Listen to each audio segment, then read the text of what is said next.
Hello guys, మీరు అందరూ అయితే నన్ను ఇప్పుడు పింక్ డైమండ్స్ మిషన్ అయితే ఎప్పుడు వస్తుంది అని అయితే అడుగుతున్నారు.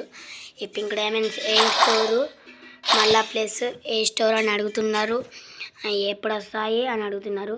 కాబట్టి నేను ఇప్పుడు అంతా చెప్పనీకే ఇప్పుడైతే నేనైతే మీ ముందరికి వచ్చాను, అంతా చెప్తాను. ఇప్పుడు పింక్ డైమండ్స్ అయితే మనకి ఎప్పుడు వస్తాయి అని అడుగుతున్నారు.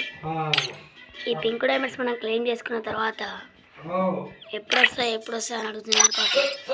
ఇప్పుడు ఎట్లాంటి స్టోర్స్ రావు, పింక్ డైమండ్స్కి ఎట్లాంటి స్టోర్స్ రావు. ఇక్కడనే క్లియర్గా మెన్షన్ చేసి ఉందండి, మీరు గమనించినట్టయితే ఈ పింక్ డైమండ్స్ ఇక్కడ రాసింది చూడండి. Use your pink diamonds to buy exchange price from అని ఉంది. 23 నవంబర్ 18 నుంచి స్టార్ట్ అవుతుందంట, 23 వరకు ఉంటుందంట ఈ పింక్ డైమండ్ స్టోర్. ఇప్పుడైతే రావు, మీరు అన్ని ఫేక్ వీడియోలు అయితే నమ్మకండి. ఓకే బాయ్, సబ్స్క్రైబ్ చేసుకోండి. బాయ్, టాటా.